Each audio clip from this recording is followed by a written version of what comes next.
السلام عليكم ورحمة الله وبركاته. الحمد لله رب العالمين والصلاة والسلام على سيد المرسلين نبينا محمد وعلى آله وصحبه أجمعين أما بعد.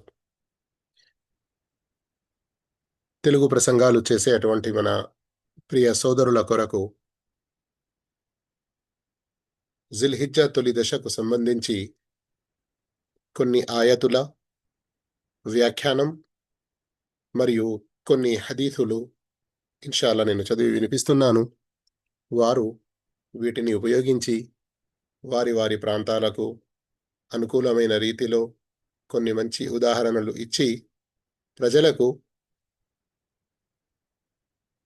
వారు చెప్పేటువంటి బోధనలు వారు ఇచ్చేటువంటి ప్రసంగాలలో అతి ముఖ్యమైన విషయం ఈ ఖురాన్ హదీస్ ఆధారంగా మనం మనలో మార్పు తెచ్చుకొని వీటిని అదృష్టంగా భావించి ఎక్కువ సత్కార్యాలు ఈ 10 రోజుల్లో చేసే ప్రయత్నం చేయాలి అని నొక్కి చెప్తారు. ఇన్షా అల్లా మనందరికీ సద్భాగ్యం ప్రసాదించుగాక.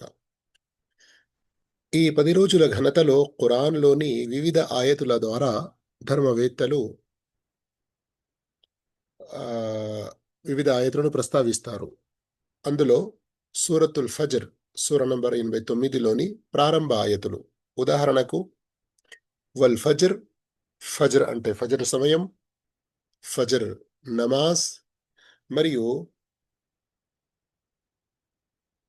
ముజాహిద్, మస్రూక్, ముహమ్మద్ బిన్ కఅబ్ చెప్పారు ఈ ఆయతులు ఫజ్ర్ అంటే కుర్బానీ రోజు యొక్క ఫజ్ర్ అని. ఎందుకంటే ఆ రోజు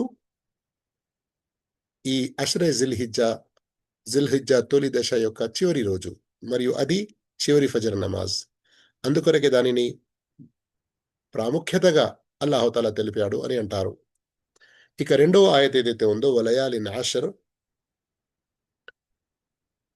10 రాత్రులు. అయితే ఇక్కడ రాత్రులు అని పగలు కూడా చెప్పడం జరుగుతుంది. మరియు ఈ 10 రాత్రులు అని ఇక్కడ ఏదైతే చెప్పడం జరిగిందో హజరత్ ఇబ్ను అబ్బాస్ రదియల్లాహు తఆలా, హజరత్ అబ్దుల్లా బిన్ జుబైర్, ముజాహిద్ ఇంకా అనేక మంది సలఫె సాలిహీన్ ఈ సూరతుల్ ఫజ్ర్లోని రెండవ ఆయతుల వలయాలిన్ అషర్ అంటే అషర్ జిల్హిజ్జా అని చెప్పారు. దీనికి ఆధారంగా సహీ బుఖారీ యొక్క హదీస్ తఫ్సీర్ ఇబ్ను కథీర్లో ప్రస్తావించడం కూడా జరిగింది. సహీ బుఖారీలోని హదీస్ నంబర్ 969. ఇన్షాల్లా దాని ప్రస్తావన తర్వాత వస్తుంది.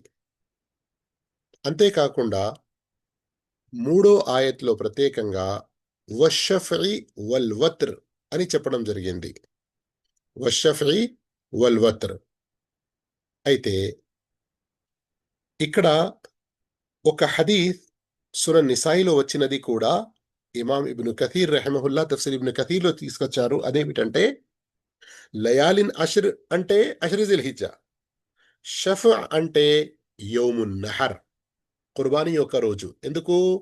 అది సరి సంఖ్య కదా 10 అన్నది. వల్ వత్ర్ అంటే ఇది అరఫా యొక్క రోజు అని. ఈ విధంగా సోదర మహాశివులారా, అషరే జిల్హిజ్జా మరియు వాటిలోని కొన్ని రోజుల మరియు ఒక సమయం యొక్క ప్రమాణం అల్లాహ్ చేస్తున్నాడు అంటే వాటి యొక్క ప్రాముఖ్యత, వాటి యొక్క ఘనత తెలుస్తుంది. ఇక ఆ తర్వాత మరి కొంచెం ముందుకు రండి. సూరతుల్ బురూజ్ సూర నంబర్ 85. సూరతుల్ బురూజ్ సూర నంబర్ 85. ఇందులో ప్రత్యేకంగా ఆయత నంబర్ 3 మీరు గమనించారంటే వషాహిదిన్ వమష్హూద్ అని వచ్చి ఉంది. వషాహిదిన్ వమష్హూద్. ఇందులో వషాహిదిన్ వమష్హూద్ అన్న పదం ఏదైతే వచ్చి ఉందో షాహిద్ అంటే యోముల్ జుమా, జుమా రోజు, మరియు మష్హూద్ అంటే యౌమే అరఫా, అరఫా యొక్క రోజు అని ఇమాం ఇబ్ను కథీర్ రహిమహుల్లా తెలిపారు. దీనికి సంబంధించి తిర్మిజీలోని ఒక హదీస్ కూడా ఉల్లేఖించారు. తిర్మిజీ హదీస్ నంబర్ 3339. అంతేకాకుండా ధర్మవేత్తలు సూరతుల్ హజ్లోని ఆయత నంబర్ 28 కూడా ప్రస్తావిస్తారు. సూరతుల్ హజ్లోని ఆయత్ నంబర్ 28. అందులో ప్రత్యేకంగా లియష్హదు మనాఫిఅ లహుం వయద్కురుస్మల్లా అల్లా యొక్క నామస్మరణ చేయాలి, అల్లా యొక్క దిక్ర్ చేయాలి. ఎప్పుడు? ఫీ అయ్యామిం మఅలూమాత్. ఫీ అయ్యామిం మఅలూమాత్. ఇక్కడ అయ్యాము మాలూమాత్ అని ఏదైతే చెప్పడం జరిగిందో దీనికి సంబంధించి హజరత్ అబ్దుల్లా బిన్ అబ్బాస్ రదియల్లాహు తాలాను వారి యొక్క ఉల్లేఖనం ఇమాం ఇబ్ను కథీర్ రహిమహుల్లా ప్రస్తావించారు. అయ్యాము మాలూమాత్ అంటే అయ్యాముల్ ఆష్ర్, జిల్హిజ్జా యొక్క తొలి 10 రోజులు. మరియు ఈ మాట హజరత్ ఇమాం బుఖారీ రహిమహుల్లా వారు కూడా తమ యొక్క సహీ బుఖారీ గ్రంథంలో ప్రస్తావించారు. అయితే ఈ విధంగా సోదర మహాశివులారా, మనం సూరతుల్ బురూజ్ సూర నంబర్ 85 ఆయత్ నంబర్ 3 మరియు సూరతుల్ ఫజర్ సూర నంబర్ 89 ఆయత్ నంబర్ 1, 2, 3 మరియు సూరతుల్ హజ్ సూర నంబర్ 22 ఆయత్ నంబర్ 28లో వచ్చిన అయ్యాము మాలూమాత్ ద్వారా ఈ 10 రోజుల ఘనతలు తెలుసుకున్నాము. ఇక రండి మనం కొన్ని హదీసులు దీనికి సంబంధించినవి తెలుసుకుందాము. అయితే ప్రియ సోదర సోదరిమణులారా, అషరి జిల్హిజ్జాకు సంబంధించి సంవత్సరంలోని 350, 55, 60, 65 రోజుల్లో అత్యంత ఘనత గల రోజులు ఈ 10 రోజులు అని తెలపడానికి, వాటిని ఒక గొప్ప ఆఫర్గా, గొప్ప అదృష్టంగా భావించి సత్కార్యాల్లో మనం మన సర్వమూ వెచ్చించాలి అని ప్రవక్త సల్లల్లాహు అలైహి వసల్లం ఒక్క హదీస్ కాదు, మరియు ఒక్క మాటలో కాదు,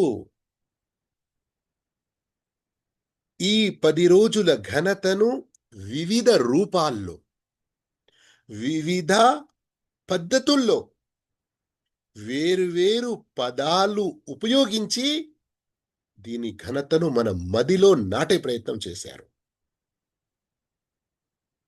సహీ బుఖారీలోని హదీస్ 969లో అక్కడ వచ్చి ఉంది, సర్వ రోజుల కంటే ఈ 10 రోజుల ఆచరణ అఫ్దల్, అల్లాహ్ వద్ద అత్యంత ఘనత గలది. ఇక అదే అబూదావుద్లో హదీత్ నంబర్ 2438 చూసుకుంటే, మామిన్ అయ్యామిన్ అల్ అమలు సాలిహు ఫీహిన్న అహబ్బు ఇలల్లాహ్ మిన్ హాదిహిల్ అయ్యామిల్ అష్ర్. అక్కడేముంది? మాట ఇదే ఉంది, భావం ఇదే ఉంది, కానీ పదాలే వచ్చి ఉన్నాయి. అహబ్బు ఇలల్లాహ్, ఈ 10 రోజుల్లో చేసే సత్కర్మలు అల్లాహకు అత్యంత ప్రియమైనవి. షేఖ్ ఇబ్ను ఉథైమీన్ రహిమహుల్లా ఇక్కడ ఒక ఉదాహరణ ఎలా ఇస్తారు గమనించండి. రమదాన్ చివరి దశలో ఒక వ్యక్తి 2 రకాతులు చేశాడు, మరొక వ్యక్తి అషరే జిల్హిజ్జాలో 2 రకాతులు చేశారు. వీరిద్దరిలో ఎవరి 2 రకాతులు అల్లాహ్ వద్ద ఎక్కువ ఘనత గలవి, ఎవరి 2 రకాతులు అల్లాహకు ఎక్కువగా ప్రియమైనవి? ఏంటి సమాధానం? మొదటి వ్యక్తి చేసిన అషరే రమదాన్లోని 2 రకాతులా, లేక రెండో వ్యక్తి చేసిన అషరే జిల్హిజ్జాలోని 2 రకాతులా? సర్వసామాన్యంగా ప్రజలు ఏమంటారు? అషరే రమదాన్లో, రమదాన్ చివరి దశలో చేసిన. కానీ కాదు. ఈ హదీసుల ద్వారా బోధ చేసే విషయం ఏంటంటే, జిల్హిజ్జా తొలి దశలో చేసే 2 రకాతులు అషరే రమదాన్లో, రమదాన్ చివరి దశలో చేసే 2 రకాతుల కంటే ఎక్కువ ఘనత గలవి, ఎక్కువ ప్రియమైనవి. గమనించారా మీరు? ఒక పదం ఏం వచ్చింది? అఫ్దల్. మరొక పదం ఏమొచ్చింది? అహబ్బు.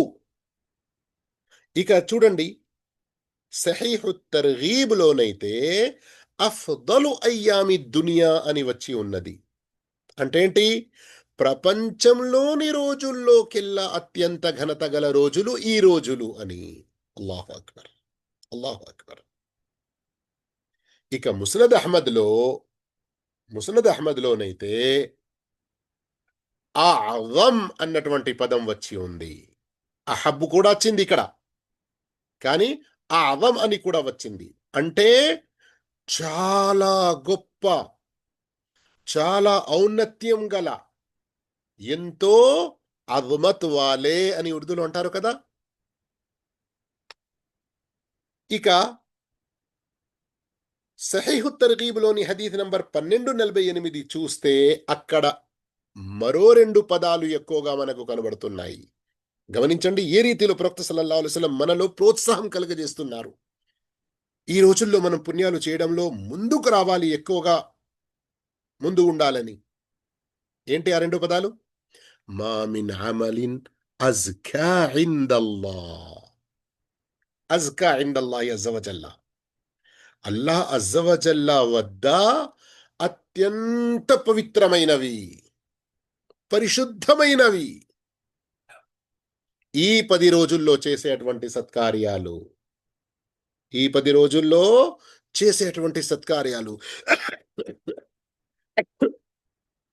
ఈ 10 రోజుల్లో చేసే సత్కార్యాలు అల్లాహ్ వద్ద అత్యంత, ఎందుకంటే ఇక్కడ గమనించండి పదాలు అరబీ గ్రామర్ ప్రకారంగా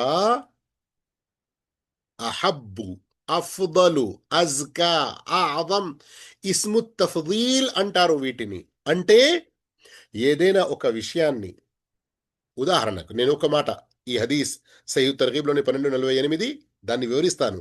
కానీ ఈ ఇస్మె తఫ్దీల్ అన్న పదం అరబీ గ్రామర్ ప్రకారంగా ఎక్కడైతే వస్తుందో దాని భావం ఎలా ఎక్కువగా ఉంటుందో మనం ఏమంటాము? ఇది ఎలా ఉంది? మంచిదే. మంచిదే అనంటే ఏమనిపించింది మీకు? ఒకవేళ ఆ వ్యక్తికి చాలా ఇష్టమైందనుకోండి, ఎలా ఉందండి? అరే! చ్ మస్తు సూపర్, చాలా మంచిగుంది. ఇక మరో వ్యక్తికి అది చాలా చాలా నచ్చిందనుకోండి. ఎలా ఉంది అంటే, ఎంత మంచిగుందంటే, ఎంత బెటర్ అంటే సూపర్, సూపర్ ఇక చెప్పరాదు. ఒకవేళ ఏదైనా తినే వస్తువు, ఏదైనా సూపర్ టేస్టీ బిర్యానీ లాంటిది ఉండేది ఉంటే, అబ్బా! ఏం టేస్ట్‌రా చెప్పాలనంత మంచిదా ఇందులో, వేళ్ళే కొరుక్కొని తినాలి. మీరు గమనిస్తున్నారా? ఉర్దూలో దీన్ని ఎలా అంటారంటే, అచ్చా, బహుత్ అచ్చా, బహుత్ జ్యాదా అచ్చా, బెహతర్, బెహ్తరీన్. ఈ చివరి పదం చూస్తున్నారా? బహుత్ జ్యాదా అచ్చా, బెహ్తరీన్. అబ్బబ్బబ్బబ్బబ్బబ్బ! చాలా చాలా మంచిది. ఈ అఫ్దల్, అహబ్, అఅదం అన్నటువంటి ఈ ఇస్ము తఫ్దీల్ పదాల్లో ఇక మంచిది అన్నదానికి హైయెస్ట్, ప్రియమైనది అన్నదానికి దాని హైయెస్ట్, గొప్పది, ఔన్నత్యం గలది అన్నదానికి హైయెస్ట్. ఇప్పుడు ఏం పదం వచ్చింది మనకు సహీహ్ తర్గీబ్‌లోని హదీసులో? మా మిన్ అమలిన్ అజ్కా. ఇక్కడ కూడా అజ్కా వచ్చింది. ఇస్ము తఫ్దీల్ వచ్చింది. అంటే అత్యంత పరిశుద్ధమైనది. అంటే ఏంటి ఇక్కడ భావం? ఈ రోజుల్లో మీరు చేసే సత్కార్యాలు మిమ్మల్ని పరిశుద్ధపరుస్తాయి. మీ పాపాలను మన్నించే కొరకై ఇవి చాలా గొప్ప సబబుగా నిలుస్తాయి. ఇక ఆ తర్వాత ఏమున్నది? వలా అఅదమ అజ్రా, వలా అఅదమ అజ్రా. అల్లాహు అక్బర్. మీరు పుణ్యాలు చేస్తే అల్లా అజర్ ఇస్తాడు అని కూడా అంటే పుణ్యం దొరికినట్టే కదా. కానీ అఅదమ అజ్రా, అత్యంత గొప్ప పుణ్యం. గమనిస్తున్నారా? ప్రవక్త సల్లల్లాహు అలైహి వసల్లం ఈ రీతిలో ప్రోత్సహిస్తూ మనకు వేర్వేరు పదాలలో ఈ 10 రోజుల గొప్ప ఘనత ఇంతగా తెలిపారంటే, ఇక మనం వెనక ఉండడం పుణ్యాలలో సమంజసమేనా? కాదు. ఇక మీరు అడగవచ్చు ఏ పుణ్యాలు చేయాలి అని. హుకూకుల్లాలో కానివ్వండి, హుకూకుల్ ఇబాద్‌లో కానివ్వండి. ఇబాదాత్, ముఆమలాత్, ఇంకా అఖ్లాక్, అకీదా అన్నిటికి సంబంధించి. కానీ సహీ బుఖారీలో వచ్చిన హదీసు మరిచిపోకండి. ఏంటి?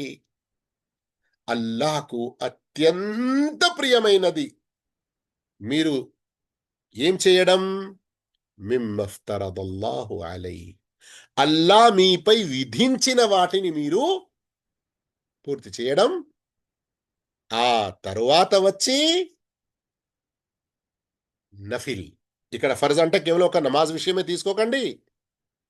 విశ్వాసాల్లో ఫర్జ్, ఆరాధనల్లో ఫర్జ్, వ్యవహారాల్లో ఫర్జ్, లావాదేవీల్లో ఫర్జ్, క్యారెక్టర్, అఖ్లాక్ ప్రవర్తనలో ఫర్జ్. మీ జీవితంలోని ప్రతి వ్యవహారంలో కొన్ని విషయాలు ఫర్జ్ ఉంటాయి, విధిగా ఉంటాయి. మరికొన్ని విషయాలు సున్నత్, ముస్తహబ్, నఫిల్ దర్జాలో ఉంటాయి. ఫర్దును తప్పకుండా మనం పాటించాలి. ఆ తరువాత నఫిల్‌లో కూడా ఇంకా ఎక్కువగా ముందుకు రావాలి. అయితే ఇక ఏ సత్కార్యం కూడా మనం వదలకుండా ప్రయత్నం చేయాలి. అన్ని రంగాల్లో ఏ ఏ దానిని మనం పుణ్యకార్యం అని అంటామో, నమాజులు అయినా, ఉపవాసాలు అయినా, దాన ధర్మాలు అయినా, హజ్, ఉమ్రాలు అయినా, ఆరాధనలో చెప్పాము ఇవి కదా! అలాగే తల్లిదండ్రులతో ఉత్తమంగా మెలగడంలోనైనా, సంతానాన్ని మంచిగా చూసుకోవడంలైనా, పరస్పరం సోదర సోదరీమణులు కలిసిమెలిసి మంచిగా ఉండడం అయినా, బంధుత్వాలను మనం కలుపుకోవడం, బంధుత్వాన్ని పెంచుకోవడం, బంధువుల పట్ల వారి హక్కులు నెరవేర్చడం, ఇంకా ఇతర ఏ ఏ బంధాలు ఉంటాయో వాటన్నిటినీ, అలాగే ఏ విషయాలు ఎంత పెద్ద పాపంగా ఉంటాయో వాటిని అంతే తొందరగా వదిలివేయడం.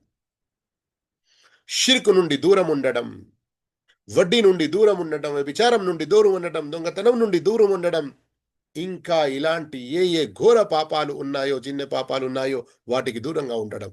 అన్నిట్లో ముందు ఉండే ప్రయత్నం చేయాలి. అల్లా నాకు మీకు మనందరికీ సద్భాగ్యం ప్రసాదించుగాక. ఆమీన్. వాఖిరు దావానా అల్హమ్దులిల్లాహి రబ్బిల్ ఆలమీన్. వస్సలాము అలైకుం వరహ్మతుల్లాహి వబరకాతుహు.